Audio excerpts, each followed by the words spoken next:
Hello Digimon players and fans, welcome back to another new video. Today we got something very different and very special and the first time on the channel, which we finally get to talk about the Digimon TCG ban list discussion. If you guys like these news announcements type of videos and sort of like a discussion where we get to sit here and sort of chat about it, share our opinions and thoughts, be sure to click that subscribe button right now to stay tuned for more Digimon content. We got lots of other videos, deck profiles, lots of cool stuff, so be sure to check it out as well. And don't forget to give this video a like, because it just really helps.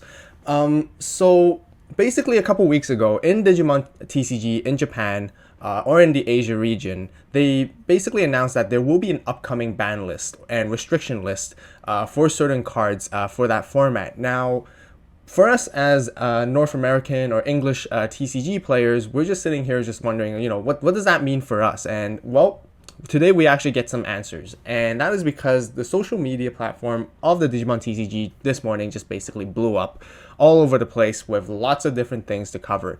And even us in the English format are being affected by these ban lists, and we're going to get to see some of these cards for the very first time. Now, I got to see the cards already, but I'm going to talk about each individual cards, and quite a lot of them got hit, and they have a really good reasoning behind them. So right here, we're on the official Digimon TCG English format site. Right here under the rules section, you can see restriction card. I'll leave a link in the description box down below so you guys can check it out as well. And yeah, so right here, they give a brief explanation about the cards that are being banned and the copies. There's a full list right here, and we get to see the very first card that they already announced that will be banned as of effective on February 25th, 2022, which is Mega Digimon Fusion. Now, there's a lot to talk about this card already right off the bat, because this card a lot of people have already been talking about in the community before, back in BT5 already. They think this card is just really overpowered, really good. And I really like how Digimon also give their own personal explanation and into their decision why they banned this card. I'm not going to read this, but I'm going to give you a quick rundown. Now, first off, this card is essentially equivalent to one of the cards that were actually limited back quite a while, which was Hidden Potential Discovered. What these two cards do, they basically help you reduce Digivolution costs, and the cost of it is just very little. It's almost none. Mega Digimon Fusion does not have any caveats whatsoever. Essentially, you do require a white tamer or some kind of white Digimon in order to play it. And what Mega Digimon Fusion actually does, it allows you once the next time when you digivolve a level 6 to a level 7, you can reduce the Digivolution cost by 6, which is a huge amount, essentially making it 0. And funny enough, because I was actually doing like a Lilith Loop deck profile, and that'll be coming up real soon, and I'll actually be playing this card, but enable strategies like those, which is really powerful. Now, the problem is, they mentioned specifically in BT7, there is Susanomon. Now, Susanomon is coming up in the next core set, and Susanomon is one of the strongest top tier decks of the format, I believe, along with like the hybrids and everything. And what Susanomon does is that you can actually digivolve this card onto one of your tamers as if it was a level 6 Digimon by placing 10 tamer cards and or hybrid cards in their traits from your hand or trash back to the bottom of your deck. And then Susanomon itself does a whole lot of things. It's a 15k beater. It's 7 cost to digivolve, but with Mega Digimon Fusion, it will only cost 1. You can basically allow you to retain your turn and go for really powerful game-winning plays because it has security +2. And when digivolving, you get to delete one of your opponent's Digimon, which is a very powerful card. And comboing it together with Mega Digimon Fusion in the foreseeable future, that is definitely really strong. And not only that, but a very key important note to mention is that Bandai and the Digimon card game is going to continue to release even more level 7 Digimon. And if this card continues to exist, it just makes those cards even more broken, and it really stops them to be creative with their level 7s. Level 7s are meant to be the power up strongest Digimon that you can top off and do a whole bunch of cool things with them. And with Mega Digimon Fusion being around, everyone can do that, and it just really makes it sort of depressing being able to play this card so easily and just for free, which is really good. And they did mention that they considered just limiting this card just to 1 and restricting it just to 1. But they realized it still doesn't, it's still not good enough because, there's easy ways to access this card. All you need is 1 copy to do a finishing blow, and that's all you need, which is why they ended up banning it right out. And honestly, I don't know when we'll be seeing this card coming off the list anytime soon. Maybe there needs to be some kind of erratum. I'm not sure, but man, I feel it's a very good justification, honestly. So moving on to the next card, which I'm kind of surprised, where they actually mentioned, again, effective on February 25th, 2022, these cards will be restricted only at once. So that means you can only play one copy in your deck. Even the illustrations are different. You can only have that specific code as a one-off. So anything that says BT6-100, you can only have a one-off. And it's reinforcing memory boost. Now, I think this is a pretty decent hit as well. Not ban worthy for sure, but then like this card is basically, very powerful because at a 6 cost, you basically get a lot of value from it. You get to recover a security, add a card to your hand, and eventually in the delay gaining 3 memory with the memory boost. And the main reason that they decided to ban this was because this has exceeded their sort of expectations, where this card was starting to get played in other random color decks for no reason, just for the sake of it. A very good example is like the security control and potentially like the Royal Knights security control variant as well.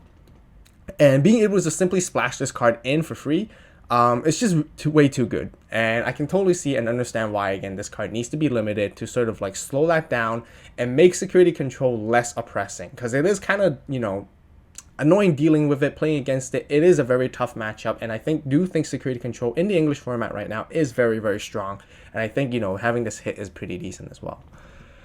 Next, we get to see Ice Wall. Now, Ice Wall is a card from EX1, and I know some of you guys have got it in the English format already, but it actually hasn't been officially released in North America region just yet. And it kind of sucks because we didn't even get a chance to play this card at all, and it's already restricted to 1. But I personally feel that it's totally okay. As a blue player myself, I think this is a pretty good hit. Even though, because I've been speculating like the Japanese format and the Asia format as well, and generally looking at how cards are coming in the future, and Ice Wall is actually really, really broken. What it does is, at a cost of 1, all of your opponent's Digimon gain when attacking, lose 2 memory until the end of their turn. And you can easily play around the memory gauge with such a cheap cost option and stop your opponent from attacking into you, because they have to lose 2 memory or pay 2 memory to attack you, and that's just really, really strong. And this card being there just really slows down the game. It has being able to play 4 copies can really help blue decks gain a lot of momentum, where they have a lot of momentum itself already with draw powers and suspension and all that kind of stuff. Adding Ice Wall on top of it just makes it way too strong. Not only that, it has a security effect of gaining 2 memory, which is essentially the same as the notorious Hammer Spark. Now, how does it feel to go against 8 Hammer Sparks, potentially having a very high chance of hitting them in the security? Doesn't feel nice at all. And I can totally understand why Ice Wall is way too overperformed and way too strong at the current game, which I'm totally okay with them restricting it to 1 even before we actually get to play it, because I know a lot of players are going to be complaining about this card once it comes out, and yeah, let's just not see that happen. So I'm okay with it at 1.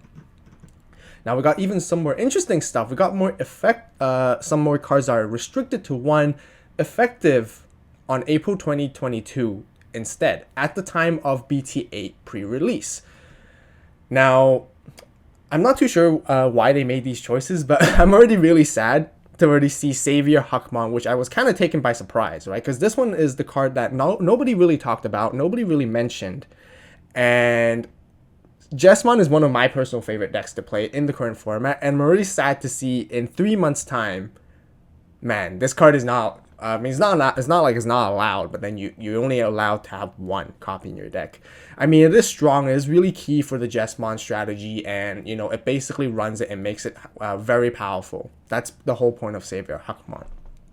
But they mentioned here, decks that utilize the BT6 Jesmon have dominated the metagame for a longer time than anticipated, which I totally understand, because Jesmon was always relevant, even in the Japanese format currently, all the way to BT8, and it's always really strong because the whole package and the whole mechanics of how it runs is just really, really powerful. And Savior Hackmon, I won't say is like a huge driver of it, but it's definitely one of its core power of it. And I guess I can see that, that has a lot of counters. It has removal, it can stop options from security. Jesmon is just really, really powerful, and I do try to understand this.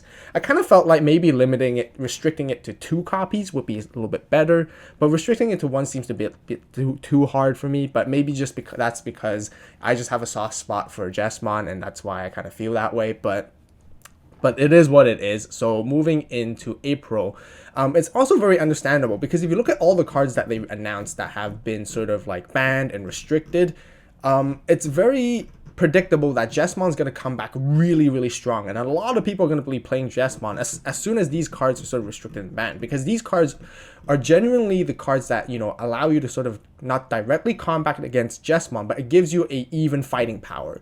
So with these guys being nerfed, and then, if Jesmon was untouched, Jesmon inherently basically gets like a buff without any new support, essentially. That's kind of what it means, because then if Jesmon is untouched, it'll become way too strong and it will become way too dominant. So I do understand, and I can see why Bandai or Digimon is going for this move, because they're trying to, predict for the future and sort of like, address it before it gets out of control. So that's a really, really good call, honestly. The next one is another card that we haven't got yet, but it's from BT7, which is Eisemon. Now, for you guys who don't know what Eisemon does, it basically allows you to play this card from your hand. I mean, not from your hand. If this card is trashed from your hand and you have an Eisemon scatter mode in your trash, you can play this card back for free, which is really, really good. And we all know purple is really good with trashing cards from their hand, especially like with Digimon in the current format. Trashing from your hand is just a very fast way to get rid of resources. You get options, you get to choose exactly what you want to pitch to your trash to add as resource in there. The second effect allows you to get 2000 DP for each Eisemon scatter mode in your trash, which is also, I mean, it's okay. Guaranteed it's like a 7000 DP level 4 right there on the board, which is actually pretty strong. So the combination of Eisemon and Eisemon scatter mode, let's take a look at Eisemon scatter mode right here. Basically, it doesn't really do much. I mean, it doesn't benefit Eisemon directly, because on deletion you get to draw 3 and then you get to trash 2 cards from your hand. One of them you can basically pick. If you have an Eisemon in your hand, you can basically choose to trash your Eisemon and then play it immediately the same turn, which is really good.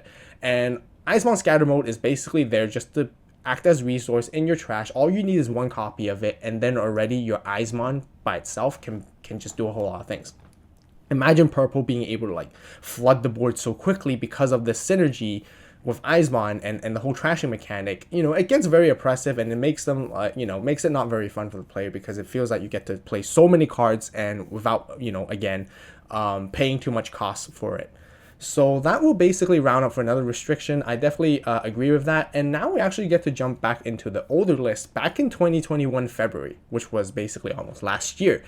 These cards where we have Argomon, these two are exactly the same, and Hidden Potential Discovered are all still restricted at 1, and they're staying there. I have noticed that there was a lot of discussion that people felt like Argomon could come back, as a full 4 or whatever, right? Because not many people are actually utilizing as much as for the Digisorption effect anymore as often, and its when attacking effect of being able to play level 3 has been not as dominant as it is in the current format, which is a very interesting take and a very interesting opinion, and I do agree with that as well. Like being able to bring a level 3 from your hand when attacking, it's okay right now. It's not too bad. But Hidden Potential Discovered, or HPD for short, I can still see why it needs to be, stayed at restricted. It is just way too good. It's the same reason as Mega Digimon Fusion. Essentially, this will make green decks way too powerful. I can kind of see like it's very useful within like the Imperial Dramon deck as well, into the fighter mode, something like that as well. And, that just makes it really, really good. So I can see, I think it's fair to keep this at what it is for now. Argomon I don't really care about, really, honestly, personally, because I don't even play green. But yeah, for you green players out there, let me know what you guys think in the comments down below. But now here's the full list, just a quick recap once again on these cards that are going to be restricted. Now, one more thing I want to show you guys is that Bandai, or the Digimon card game English version, actually did post and talk about this on their socials. I look at it on Facebook right here. They just mentioned that Japanese Twitter account has announced updates and they're going to be following, and this is their decision on what to do. Now, very important thing, keynote right here is to take notice is that they said they'll update their official website below today with this information and reasoning, but To reiterate, these changes will not be implemented for the 2021 final championships. Now, that's happening basically in a couple weeks from now on, and that's basically before the effective dates of February, so there's no confusion right there.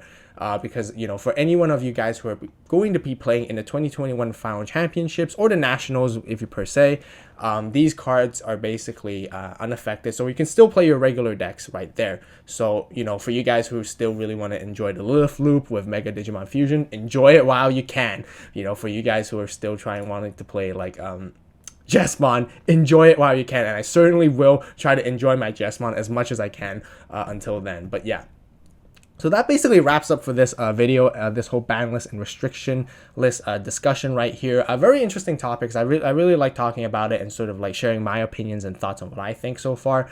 But let me know what you guys think in the comments down below. You know, share your thoughts and opinions with everyone else, and let's start a discussion in the comment section. So yeah, be sure to post your comments and see and mention what you guys think there as well. If you guys enjoyed the video, be sure to give it a like, and if you guys also enjoyed it a lot, then definitely subscribe to the AVAULT channel, to this channel in particular, because we have a lot of Digimon deck profiles, Digimon content covered on this channel, and if you guys want to see more news discussions like these, definitely let me know as well. So yeah, as always, that will wrap up for the video. Thank you guys so much for watching. You guys have a great day, great night, wherever you are, and this is AVAULT signing out.